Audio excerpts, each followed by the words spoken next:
मूसा के जैसे चेला बना ले, मुझे भी अपने साथ ले जा ले। गीत गाऊं तेरी खुशी खुशी, ऐ मेरे यीशु मसीह, ऐ मेरे यीशु मसीह, ऐ मेरे यीशु मसीह, ऐ मेरे यीशु मसीह।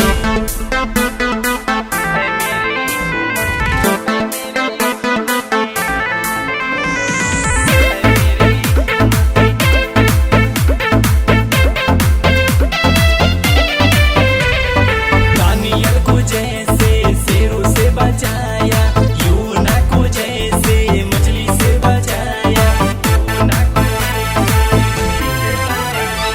दानियल